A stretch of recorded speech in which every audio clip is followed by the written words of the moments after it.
mo kí gbogbo ọmọ Yorùbá káàkiri gbogbo àgbáláyé mo á fi kíkí Ọlọ́run mo fi parí ẹ̀ Ọlọ́run bá tó lágbára lórí gbogbo wa orúkọ mi ni Sunday Adéyẹmọ tí gbogbo mọ̀ Sunday Igboho.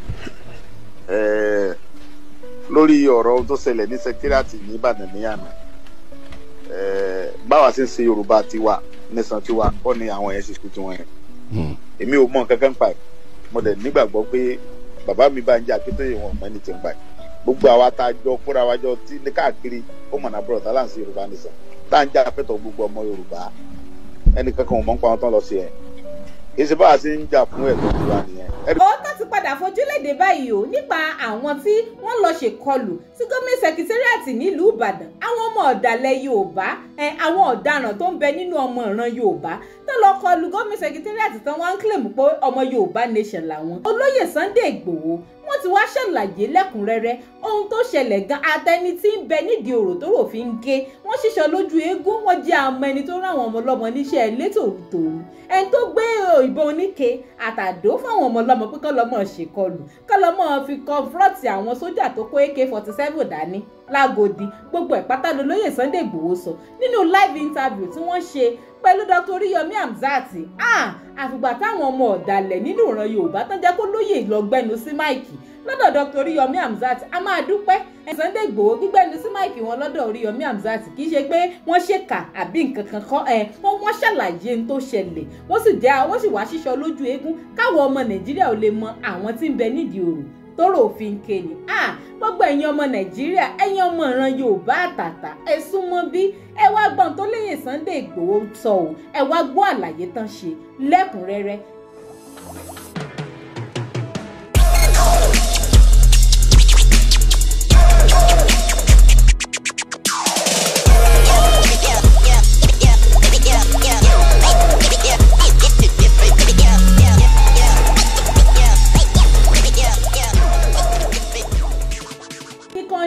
Naija tẹlifíṣàn lẹ́tí wá ń wò mí tẹ́tí ń gbọ́ mi ṣàlàáfíà ni mo tún bá yín tẹ́ ẹ bá ti subscribe tẹ́lẹ̀ ẹ máa tẹ subscribe button tí ń bẹ lójú ìwòran yín ẹ láìkí ẹ kọ́mẹ̀ntì kẹsì máa ṣe fúnràn yín àṣé àǹtí Dúpẹ́ Onítìrí tọ́nà ń pera wọn níyàwó Abíọ́lá àmọ́ bóyá Abíọ́lá tí gbogbo wa mọ̀ ni àbí Tìmí wọn níyàwó Abíọ́lá làwọn ń bọ́ ṣe ń kílèmù àṣà àwọn gan ló kò bọn ìbọn ńke àti àdó fáwọn ọmọ ọlọ́mọ náà fi rán wọn ṣe létòrútòrú kọ́ lọ́mọ fi ṣèkọlù kọ́ lọ́mọ fi kojú àwọn sójà tó gbé AK-47 dání lágòdì wọ́n bá tiẹ̀ wá ń tẹ̀yìn tó yẹ kéèyàn ò tan ara yẹn wọ́n láìmọṣẹ́ kọ̀ ọmọ orogún tí mú korí bomi gbóná àìmọṣẹ́ kọ̀ àwọn eléyìí ti jẹ́ ń korí bomi gbóná lọ́dọ̀ òjò bàbá ẹ̀ olóyè wa ṣàlàyé wọ́n láwọn ò mọ̀ kankan nípa àkọlù táwọn eléyìí lọ ṣe o wọ́n ní táwọn gbé dání as Yorùbá nation ó yàtọ̀ sí táwọn eléyìí gbé dání as Yorùbá nation o. bàbá sì wo history olóyè Sunday Igboho àti ìrírí kankan tó ti lọ ṣerú ìkọlù yìí rí àbí wọ́n wá kojú ọlọ́pàá kan àbí wọ́n wá lọ kojú gọ́ọ̀mẹ̀ntì níbì kan lórí pé wọ́n ń jà fún Yorùbá nation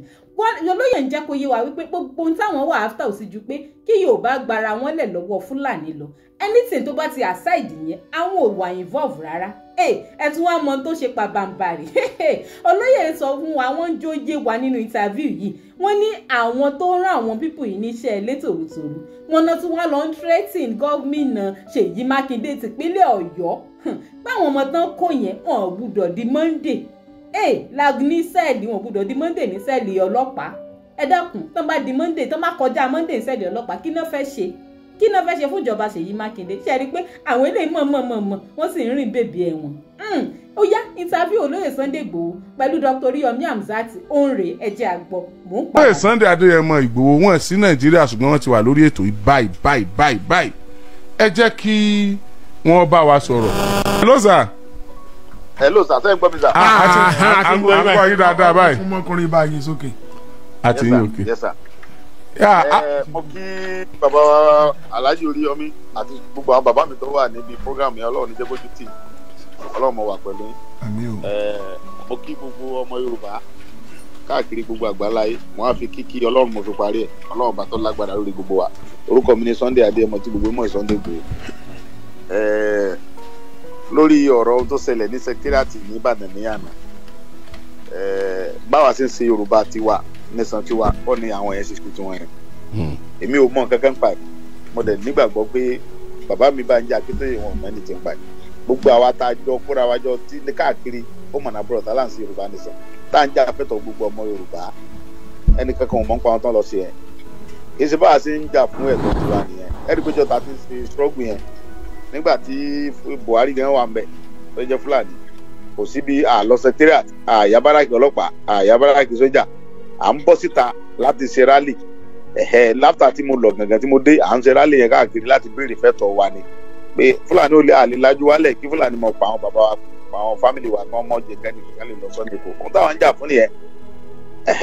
so ìjọba tí wọ́n dẹ̀ ń ṣe ń gbà ẹ́ rí pé gbogbo agbára yẹn Fúlàní nìkan náà kó síbẹ̀ kò sí Yorùbá kankan bẹ̀ wọ́n kàn ń ṣe bó ṣe wù wọ́n ni bí àwọn bá para wọn lọ́hùn tó ń bá pààyàn tó ń ṣe gbogbo tó ń ṣe tán wọ́n tún náà fún ọ ní amnesty lórí àwọn tó ń pa so gbogbo nǹkan tí àwa kọ́ ń gbà yẹn ta fi jáde pẹ̀lú gbogbo àwọn bàbá Babáńjá Akíntọ́lá àtàwọn àgbààgbà tó wà pẹ̀lú àwọn ọba tó support wa ń gbà yẹn pé ó ti tó báyẹn kí wá ṣe pé káwá kóra wájọ káwá lọ nú ọ́fíìsì àwọn honorable secretariat tẹ́wọ́ ẹgbẹ́ yẹn ya wèrè tọpọlọ ń dun ẹni yẹn ẹ rí i pé àwọn tó lọ yẹn tẹ́ bá wọn dáadáa ẹ rí i pé aláìsàn ni wọ́n gbádùn àtẹ́jẹ́ tó jó lórí wọn tó lòun lòun rán wọn ẹ rí i pé wọn gba wèrè lẹ́yìn kí wọ́n ti mọ tọ́jú wọn ṣé bí wọ́n ṣe mọ́ ń gbòmìnira nìyẹn ẹ wá lọ́fíìsì àwọn honorable ẹ wá lọ jókòó ẹ ta fúláàgì ẹlẹ́yìn Yorùbá nìsan láì ya wèrè ẹ rí i pé ọpọlọ ń dùn wọn dáadáa so mo fẹ́ kí gbogbo ọmọ Yorùbá kan fọkàn sí àwọn èèyàn dáadáa báyìí mo dẹ̀ fẹ́ kí ìjọba ìpínlẹ̀ Ọ̀yọ́ kí wọ́n investigate wọn dáadáa wọ́n dẹ̀ rí kí wọ́n múrú àwọn èèyàn dáadáa tó ń rán wọn rúṣẹ́ jàkújàkú báyìí láti mọ̀ fi dá wà láyé bí ìgbà tẹ́yẹ kan dà lóru lèmi rí yẹn sí tá a bá fẹ́ ṣe gbogbo rálì wa à sọ ti gbogbo ẹyọ gbogbo ọmọ Yorùbá dẹ̀ máa gbọ́ àjọ fọwọ́pọ̀ ni àjọ jáde tán láti béèrè fẹ́tọ̀ wa ni kì í ṣe pé àwọn kan máa kóra ọjọ́ bíi mẹ́jọ ẹ wà lọ́wọ́ kàkí sójà ẹ wà ẹ mọ̀ tẹ hu ẹ ti mọ̀ gógóró ẹ lọ fagbóyó ẹ wà lọ ní ọ́fíìsì àwọn ẹ kẹfẹ́ jọ mọ́ káwọn ẹkún bẹ́ẹ̀ tó fẹ́ jalè wọ́n kẹfẹ́ jí nǹkan ní secretariat àwọn èèyàn ṣe Yorùbá nìsan wọ́n ṣe Yorùbá nìsan wọ́n kẹfẹ́ lo lẹ́fù pé Yorùbá nìsan yẹn popular ayédèmọ̀ àwọn tó wà ń bẹ̀ láti fi hùwà burúkú ni láti fi borúkọ wa jẹ ni ṣe Ọlọ́run ní borúkọ tí náà jẹ Ọlọ́run dẹ̀ ní jẹ́ kílẹ̀ Yorùbá ó bàjẹ́ Ọlọ́run dẹ̀ jẹ́ kí Ọlọ́run gbòmìnira tó yẹ fún Yorùbá láti Ọlọ́run kì í ṣe pé irú lẹ́fù dáadáa táwọn yẹn kó kiri àwọn ọmọ gángan gbà yọ èmi àti bàbá àti gbogbo adájọ́ sí Yorùbá nìsan káàkiri àmọ́ ẹni tí ń pa ọtọ́ sí yẹn rárá so ẹ ṣé mo dúpẹ́ gan ẹ ṣé ẹ kú ètò. ẹ sà ẹ dákun àwọn wo ni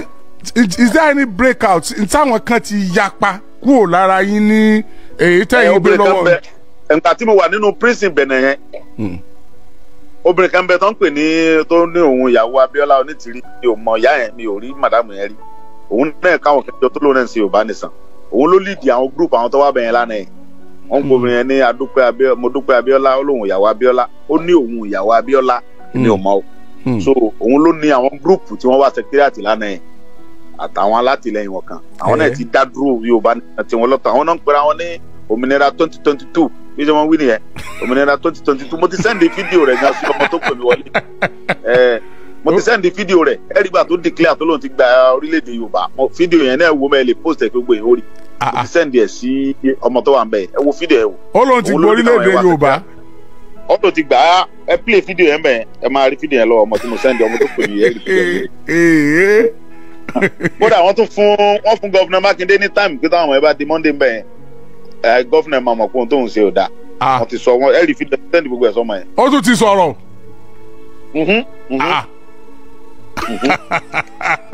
bí tó ní confidence mo ti sẹ́ndì ẹ̀ sí ẹ ṣé mo dúpẹ́ gan. ẹ ṣé gan ni o ta ló ń bá wa sọ̀rọ̀ yìí sà.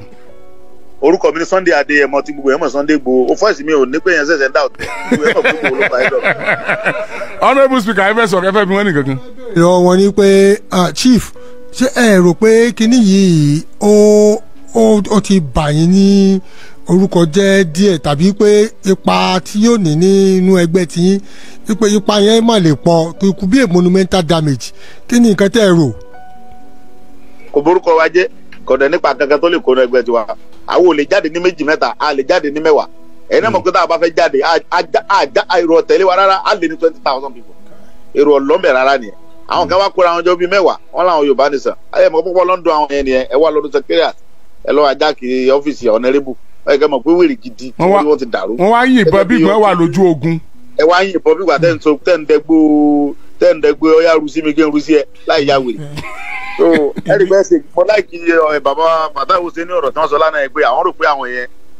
àwọn tí wọ́n mu drug ni àwọn ọ̀kan àwọn pín yẹn kan gidi in fact bàbá yẹn kọ́ ló ń jẹ́ mi ogun pẹ̀lú ohun tó ń sọ yẹn mo láìkí ẹsẹ̀ yẹn wọ́n láwọn rò pé àwọn tọpọ ló ń dùn torí wọ́n ti dàrú ni because àwọn èèyàn àwọn òkà wọn kẹ́ni torí wọ́n pé pẹ̀lú nǹkan táwọn àṣẹ yẹn. inú wa dùn bẹ́ẹ̀ ṣe tètè jáde tí ẹ sọ̀rọ̀ yìí ẹ dákun ẹ má dákẹ́ o torí pé abanilórin jẹ́ kí ìbáni ìgbé bá a ṣe dáa ẹ má dákẹ́ ẹ ṣe gan ni o. ọ̀rọ̀ rẹ o ẹ̀yin èèyàn àmọ́ kí ló dé táwọn kan ṣáà ń gbìyànjú láti bà orúkọ rere olóyè Sunday Igboho jẹ́ abirù bani lórúkọ jẹ́ wòrè ọlọ́run ti ẹ̀ ṣe ń polóyè Sunday Igboho wọ́n tètè gbẹnu sí máìkì lọ́dọ̀ Oríyọmí báyìí wọ́n tètè polongo sáwọn ọmọ Yorùbá àwọn ọmọ Nàìjíríà báwọn ò mọ nǹkan kan nípa ẹ̀ báwọn bá ṣe rọ́rú rọ́ ìmọ̀ olóyè Sunday Igboho nù iṣẹ́ ẹ̀ṣẹ̀ ni pé àwọn kan dìde láti gba òmìnira fáwọn ọmọ Yorùbá nítorí ọjọ́ iwájú wa àti torí ọjọ́ iwájú àwọn ọmọ wa náà ṣe ń ṣe gbogbo iléeṣẹ́ ṣẹ̀ wá ni kí lè ròǹgbà ẹ̀yin èèyàn wa náà lórí ọ̀rọ̀ yìí ẹ máa sọ sí kọ́mẹ̀ntì kájọ máa gbọ́dọ̀ yẹ̀ wò títí dìgbà míì sásùn àjọ máa pàdé ìkànnì Digi Naija tẹlifíṣàn ní kẹ́ ẹ máa wò lóòrèkóòrè ẹ sì má gbàgbé láti máa tẹ subscribe button tó bẹ lójú ìwòran yín ẹ like kẹ́ ẹ kọ́mẹ̀ntì kẹ́ sì máa share fídíò yìí ẹ máa pín ẹ máa fi sọwọ́ kó máa lọ káàkiri ẹ ṣeun ire o.